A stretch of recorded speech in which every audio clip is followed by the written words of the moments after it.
Yo, what's going on, guys? We are back again with a new video. I hope you guys enjoyed. Today we are going to go through the preseason trials round 2 review. We're going to do it rapid. You know me on my channel, I like to do everything quick, short, sweet, and simple. If you want something that's a little bit more like in-depth and stuff like that, go check out channels like Rugby League Guru or Bloke in a Bar. You know, I just like to be quick, short, and simple for you to come here.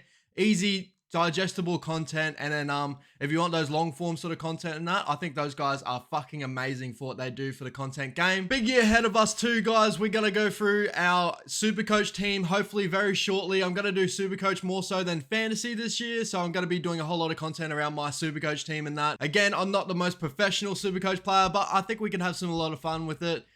Maybe do some live streams and that to see what my team's doing or how we're going during the weekend, and just have some nice talking points with going with that. So I'm really excited with that coming up very shortly. And if you want to follow me on Dabble, go check me out on Dabble if you want to check out my tips and stuff going into the week. I'll probably do a tipping video coming into it, but gamble responsibly. This is not sponsored in any sort of way. Just go follow your boy on Dabble and Ash_Thomas. It should be there. You know what it is. Just look up Ash Thomas and I should be there. So the first game of the weekend, we had the Eels versus the Knights. And basically in this one, I was looking more so at the Knights than the Eels. I think the Eels are going to have a pretty decent season. I think a couple of injuries could hinder them this season, but more so the Knights and how their spine was going to be going.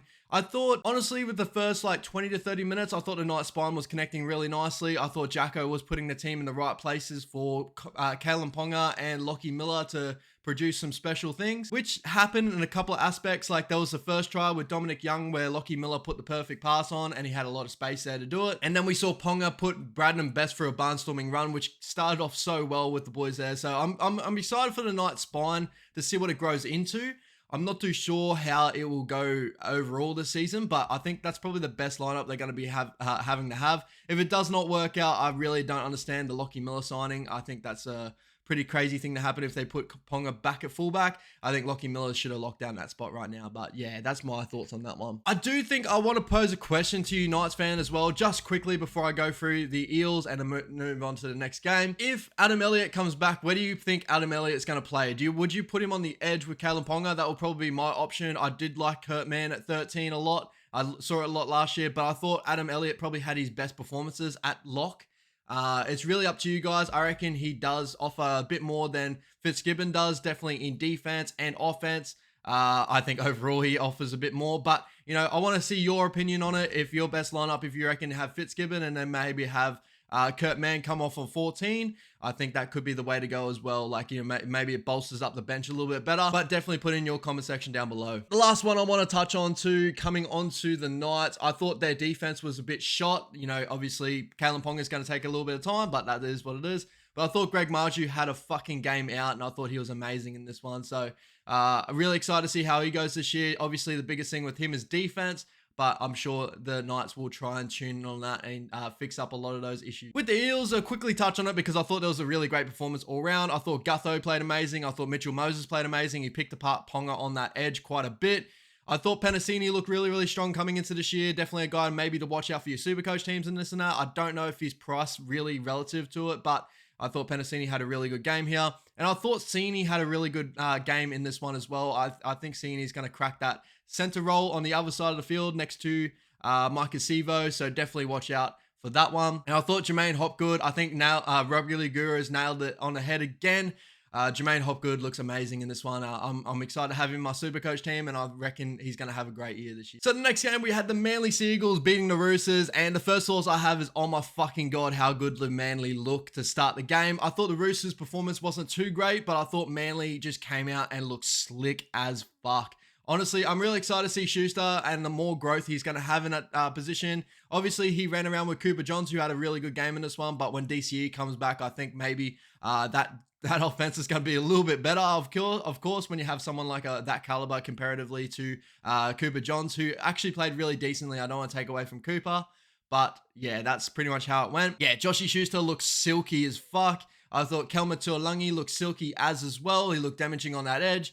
Kohler looked lightning. I'm really excited to see him this year. And Garrick bagging a hat trick. He's definitely a player I looked at for Supercoach. He's big price around that 700k range. I'm not too sure whether I can fit him in, especially when we got that early buy for them and all that sort of stuff. And I got Trebojevic as well, so I'm not too sure how we go there. But I definitely think he could be someone we look into this year because I think that left edge for the Seagulls is going to be damaging as fuck. I know that Ola Kawatu on the other side is probably going to get a decent amount of ball with DCE, but if we switch it back to the other side, I think they just look slick as fuck, and I reckon they're in for a good year this year. With the Roosters, not really much to touch on. I thought that they look pretty disappointing to start with, but you know, I think it's the Roosters. You know, the Roosters are going to click it into this year. I think they're going to be, for me, they're going to be around top 2, 3 this year anyway. So I wouldn't take too much out of this game. I saw Bloke and a Bow and all that talk about that. Junior Palgar, I thought he played really, really good. I'm really excited to see him go. Balgar, sorry. But yeah, I just thought the Seagulls attack was fucking lethal in this one. Next game, we had the Rabbits beating the Dragons 42-24. And man, just the Rabbits silky, silky, silky. Like Cody Walker, Latrell, all these boys just had amazing games. Cam Murray and Tommy Burgess holding it down the middle, both amazing as well. I thought Isaiah Tass had an amazing game in this one. I really wanted to touch on Isaiah Tass because I think he's for the future. He's played really, really well in this one as well. So I really thought that the Rabbits had a great game in this one. I think they're going to be really classy this year, especially if Latrell stays on the field. I'm really excited to see how they go this year. With the Dragons, I think they were the biggest talking point on disappointments this weekend. You know, they're really shaping up to be one of those picks to be the wooden spoon this year, which is really unfortunate, man. Like, you know, I hope all Dragons fans hold it through, but I think they're just waiting for Hook to get the old sack. So I'm not too sure whether that was the way to go, but you definitely saw out of Tyrone Sloan after the game, like he was fucking broken. Really feel sorry for all those young players that come through because they're so talented. They've got a talented young pack. They just got to come through, like, you know, Bud Sullivan, Tyrell Sloan, Armone, if he gets over his shit that he's going through right now. You know, Fagai brothers, like all that sort of stuff. They got so many young guns coming through, but I don't think Hook maybe is the right guy at the moment. I'm not too sure. But Benny Hunt, I thought had some really nice opportunities in this one. Obviously, he's going to have a great season.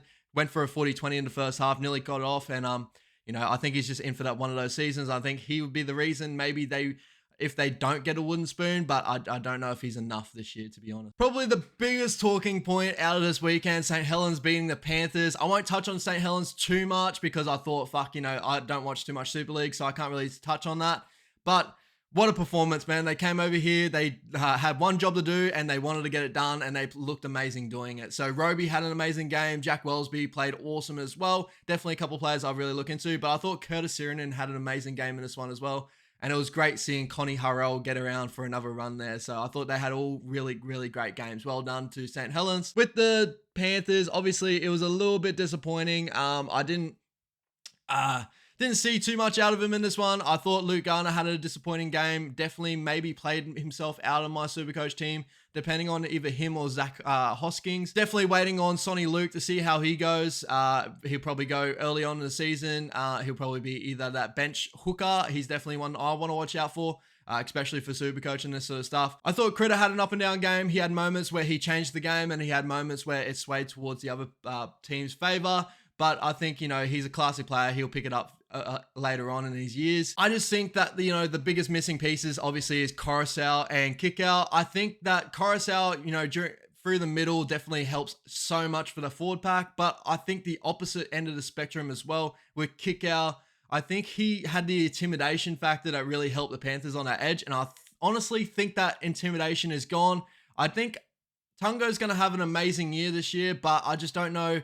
Like, if the teams defensively, I think the teams are going to be attacking that edge all day, every day. And I don't know if Luke Garner or Hoskins will be able to contend with the amount of traffic that's going to go through their edge. But then again, the Panthers are the Panthers. They'll always pick it up. So these are all just talking points. This is trials. Who knows, man? So we had the Broncos beating the Cowboys, and to be completely honest, my power went out during most of this game, so I had to rewatch this on Monday. Is the reason why I'm bringing this up on Tuesday. But definitely a really good run around for both teams. I thought Corey Oates was nice. I thought Selwyn Cobbo looked awesome. I'm really excited to see Jesse Arthurs, see if he gets any sort of crack in those spots. I don't think he will, but I thought Jesse Arthurs played amazing. I can't believe we let go of him because I love him. He's got so much potential. Over with the Cowboys, Scotty Drinkwater was fucking lethal. I thought he was awesome all game, every game. Jeremiah Nanai looks like a freak again. You know, obviously that kid has got something special. I'm really, really excited for both teams in this one. I thought across the park, you could probably pick up anyone for Supercoach. Paddy Carrigan was the biggest talking point in this game. He played fucking unreal. he's going to be in for a massive season as well. So definitely watch out for the Broncos forward pack this year. A couple of nice guys to pick up on there. Moving on to the Storm and the Warriors, and biggest thing, you know, obviously I spoke about the Wars already on my War Talk episode number 3. If you haven't checked it out, go check it out on my channel. But with the Storm, I thought Big Nelson was fucking damaging. I thought he was amazing in this game. Definitely a watch for this year. Will Warbrook was definitely the biggest upside for me for the Storm in this one. I thought he looked fucking awesome. He's definitely in my Supercoach team coming up very shortly. Harry Grant looked really, really good there. Had some special moments coming out of hooker. That guy is a fucking freak. I thought, honestly, in that first half, they looked really disjointed. I thought they weren't really getting their attacking sets rolling through. I do also think that the Warriors defensively was really nice in the first half, but that's my Warriors bias. It is what it is. I did think that the Storm looked really, really a whole lot better in the second. And, you know, even with dragging a couple of boys off, I think a couple of boys showed out in this one. Ellie Katoa did have a nice barnstorming try there. I just hope to see more and more out of him coming up because I want to see him do amazing. I think he's got all the potential in the world, so definitely watch out for him. Next up, we got the Tigers beating the Raiders 36-4, and the Raiders probably had a really disappointing performance in this one. Not probably, but definitely had a disappointing performance. I thought they started the game pretty nicely. Denny Levi cracking that really nice try at the early on, but then it was just all Tigers, and I thought the Tigers played awesome. I thought Brent Naden's had a really great preseason here. I'm really excited to see how he goes this year. Maybe he could be Supercoach relevant. I'm not too sure on that, but you know, just definitely checking on him. Dewey is definitely Supercoach relevant. I thought he had an amazing game in this one here.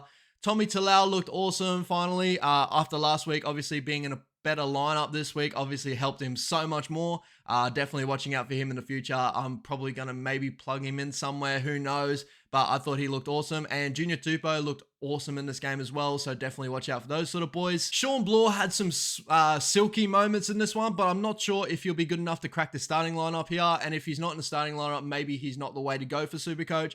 If he ends up cracking it somehow, you still got Joe Ofahengawe and all that still coming in. Stefano, I'm a bit worried about. I'm not too sure whether he'll get a spot up front or anything like that. Maybe he'll get some decent minutes off the bench, but you still got Twal also to be coming in, and you know, there's so many pieces that only go around. I do think that helps him is Bateman is still in England, so I'm not too sure. You know, hopefully he can get over here and bolster up that Tigers forward pack. But Isaiah Papali'i was in this one. He didn't really do amazing, like so much, but you know, he's still so classy. I think he's an amazing player. So, you know. And with the Raiders, as I said before, very disappointing performance, but I thought Tomoko looked awesome in this one. So definitely a player to watch. And I thought Schiller had some nice moments in this one as well. So I think Schiller is definitely a player to watch out for. I expected a bit more out of Harley Smith-Shields. He's definitely a player I've been looking in for because I think he's a classy player. Hopefully he gets past this and gets into that starting lineup. It looks like he was running at center in this one, which is so weird. You know, obviously Ricky Stewart, this is why it really sucks to pick on Supercoach team because Ricky Stewart just throws curveballs everywhere. Obviously not having Rapana at fullback here, he had Sebastian Chris at fullback to start with, which was just so left field. After, you know, seeing last year when everyone was out, it was always Rapana going back, and now it seems to be something that changed. Who knows? But, you know, that's just Ricky Stewart. Onto the Sharkies and Bulldogs. And, man, like, the Doggies came out and actually played a really good game in this one, even though the scoreline of 36-16 didn't really help out. And especially when I think it was like, what? It was a decent blowout in the first half anyway. But I thought the Doggies actually looked really, really nice to start with. I thought attacking sets looked good. I thought Fleno actually played really, really good in this preseason. I'm excited to see him this season. I think he's going to be in for a nice one. Kick out only had limited minutes here, going off with a head knock, but scoring that really nice try there. And I think with him there, you can already see the defensive sturdiness on that side there with Burton and him on that side and all that sort of stuff. I'm really excited to see how those guys grow. Alamonte didn't have the best game in this one. Like, he didn't like show out, but he looked awesome. Like, he looked sturdy enough. Like, he looked like a player that could be playing first grade for sure this year. I wouldn't be thinking that Skelton would get the pick over him, even though I think Skelton's like amazing as well. I think Paul Alamonte is locked down that spot. Obviously, the biggest question as I go from the first, you know, video I was saying about the Bulldogs is Hans Perham. If he is that guy, I'm not too sure. He didn't have the best game in this one either. Pretty much rocks and diamonds. He's still got a long way to go. I thought Avarillo had a good game in this one. And defensively, he had to mark up on Talakai, which I didn't think he did a bad job at all on Talakai, which is a good sign for him. With the Sharkies, man, like, you know, I just want to brush through them quickly because I think they're a fucking stud of a lineup. You know, they had 2 amazing preseason games. Very, very close to crack that Manly top of the mantle for the preseason challenge, but were unlucky to do so. Obviously not getting enough offloads to get up there with them. But I thought Teague Wilton's going to be in for an amazing year here. Nico Hines looked awesome. I thought Will Kennedy looked really, really good in this one as well. Ronaldo Mulatalo played with so much energy, and Jesse Ramian looked awesome. So that whole team is just, I'm so excited for the Sharkies this year. I wouldn't be surprised if they're up top of the competition or even in second place. I think they're going to go for another big year this year. And the last game we're going to touch on, we'll finish it off real strong with the Titans versus the Dolphins. And the Titans came out and they looked fucking amazing. I'm not too sure whether you can put that down to the Dolphins not looking too great. I thought there was a lot of big defensive lapses from Branko Lee there that really opened up that edge there for Khan Pereira, who looked fucking lethal on that edge. I thought Kieran Foran looked great in this one. I thought Tanner Boyd looked awesome. I thought Tanner Boyd was the biggest thing with him. He was always effort. And I think with the Titans lineup, that's definitely what you need. Pairing up with Fafita on that side looked amazing. Jojo Fafita looked awesome as well. He's got some toe to him. Amazing lineup here. I thought Brimo looked awesome as well. Definitely a player to watch this year. I think obviously knocking down that fullback role. If he doesn't get injured, I think he's in for a massive season this year. I really love Brimo. I think he's got the potential to be someone that's like Wish version of Tedesco. I don't think he's Tedesco, obviously, but I think, he's fucking awesome, man. I rate Brimo so highly. With the Dolphins, very disappointing, but I thought where they changed around was definitely Isaiah Katoa coming on. I thought Isaiah Katoa had some really nice touches here. Didn't blow anything out, he didn't go crazy at all, but it definitely looked a bit more classy with him on the field, which is pretty bonkers to think about when he had Sean O'Sullivan, Milford, and Nick Arima and all that playing in the halves. I thought Katoa was a big standout comparatively to all those other boys. As I've been saying for ages, I think Sean O'Sullivan is an amazing New South Wales Cup and all that sort of player, but I'm not too sure of him playing at that starting role. I would actually think that Isaiah Katoa, if the Dolphins want to get off with a good start in that, I think Isaiah Katoa has got to be in pretty early. Maybe not in the early 4th, 5th round or anything like that. But I think Wayne Bennett's going to have to force his hand here and get him in round 6 or something like that and get him into this I think you'll see a lot more Isaiah Katoa this year than what people think we will. I thought Ewan Aiken is very sturdy in the centers. I'll definitely have him and Tafare. Tessie Neal didn't have the most amazing game here, but he'll probably lock down that other center role with Ewan Aiken on the other side. I don't think Tafare will end up getting that role, but I think Tafare needed more time to show himself in this one because I really rate Tafare highly. Maybe he won't get the crack very early on, but maybe later on in the year, down the year, he will. I thought that Hammer had an okay game at fullback here, but I think he needs to do a lot more, obviously, to be that big stud signing for the Dolphins. But yeah, I don't know. There's not really much else to take from the Dolphins' performance here. I thought their forward back was okay. Wasn't too crazy. I thought the Titans were doing really big damage for the middle as well. Obviously, Sam McIntyre looked really, really nice in this one. Jolliffe looked really good as well. I think the Titans are in for a big year here, and the Dolphins, I'm a little bit worried whether they're going to get the wooden spoon or not, be the first wooden spoon for Wayne Bennett. But, Wayne Bennett is such a classy coach. This is what it is. He'll figure out a way. So yeah, guys, hope you enjoyed the video so far. I'll probably get back into my top 3 players to watch this week to try and knock out that series. It's been a bit tough, obviously, with preseason and all that coming through and a whole lot of other different talking points. And obviously, I got my Wild Talk series that I really enjoy doing, obviously, because I'm so passionate about the Warriors. I want to give across my thoughts and predictions for them this year. Do comment down below your thoughts on the trials. Obviously, this is quick, short, and sweet and simple, but definitely chuck down your thoughts down below on the trials and how you thought they went for each one of your teams and this and that. Players that I missed out on because obviously I was just going quickly all the way through this. But I hope you guys enjoyed. Appreciate if you like and subscribe down below. If not, it is what it is. Hopefully you enjoyed the video and you come back again. Thank you so much, guys. Appreciate every single one of you guys. Peace out.